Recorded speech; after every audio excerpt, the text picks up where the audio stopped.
സ്ത്രീ സുരക്ഷയിൽ സ്ഥാനത്തും അസ്ഥാനത്തും ഊറ്റം കൊള്ളുന്ന നമ്മൾ കേരളത്തിന്റെ മുഖത്ത് വസൂരിക്കര കണക്കെ വടുക്കളായി 233 പേജുകൾ ഒരു പെൺവേട്ടയുടെ പാതക പരമ്പര നീറാൻ തുടങ്ങിയിട്ട് ആഴ്ച ഒന്നാണ്.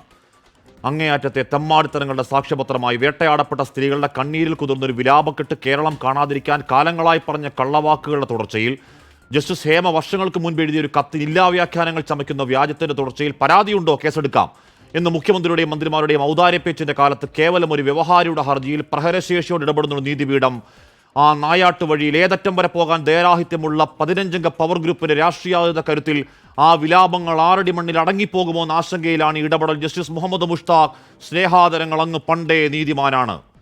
5 വർഷത്തോളം അധികാര വഴികളിൽ പുണ്ടുകിടന്ന റിപ്പോർട്ട് മറ്റു വഴികളില്ലാതെ പുറത്തു വന്ന മണിക്കൂർ മുതൽ കേൾക്കുന്ന ഗീർവാണങ്ങൾ, സിനിമാ നവീകരണം, നവോത്ഥാനം, ആർക്കും വേണ്ടാത്തൊരു കോൺക്ലേവിനൊക്കെ അപ്പുറം കോടതി സർക്കാരിനോട് നേർക്കുനേർ ചോദിക്കുന്നത് ഡീറ്റെയിലായി പഠിച്ച റിപ്പോർട്ടിൽ സർക്കാരെ കുറ്റകൃത്യങ്ങൾ വെളിപ്പെടുന്നുണ്ടോ?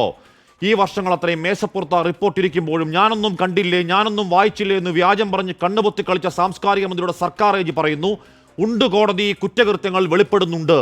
എങ്കിൽ സർക്കാരെ കേസെടുക്കുമോ എന്ന ചോദ്യം മുതലുള്ള മറുപടിയില്ലാ പതർച്ചയിൽ ആ ഉദ്യോഗസ്ഥനെ പഴിക്കേണ്ടതല്ലത് സർക്കാരിന്റെ ഉരുണ്ടുകളി പ്രതീകമാണ്.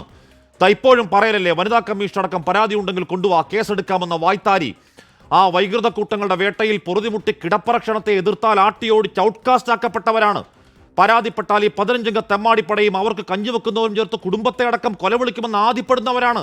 പുറത്തു പറഞ്ഞാൽ പോക്കു കേസുകളെന്ന് ആൺകൂട്ടം അശ്ലീല നോട്ടം നോക്കുമെന്ന് ആശങ്കപ്പെടുന്നവരാണ്. സർക്കാരെ പേടിച്ചിട്ടാണല്ലാതെ പരാതിയില്ലാത്തത് കൊണ്ടല്ല. സ്റ്റേറ്റിന്റെ പരാജയത്തിൽ ഇരകളുടെ ഗതികേട് മറയാക്കി വേട്ടക്കൂട്ടത്തിന് നവോത്ഥാനം പറയും നിങ്ങൾ ഓശാന പാടല്ലേ, കഷ്ടമാണ്. ഇനി എങ്ങനെയെങ്കിലും ആ കാസ്റ്റിംഗ് കൗച്ച് അക്രമിക്കൂട്ടത്തിന്റെ പേരുകൾ വെളിപ്പെട്ടാൽ അതേത് കൊമ്പത്തെ തമ്പ്രാനെങ്കിലും പിടിച്ചു നിർത്തി അടപ്പിളക്കാൻ രോഷപ്പെടുന്ന അടിസ്ഥാനവർഗ പവർ ഗ്രൂപ്പ് നിരത്തിലുണ്ടെന്ന തെമ്മാടിപ്പടയും പിന്തുണക്കാരും ഓർത്താൽ അവർക്ക് നല്ലത്.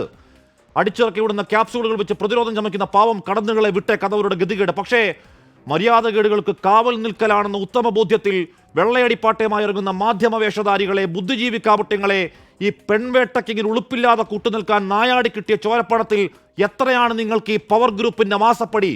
പ്രിയ പ്രേക്ഷകർക്ക് എൻകൗണ്ടർ പ്രൈമിലേക്ക് സ്വാഗതം.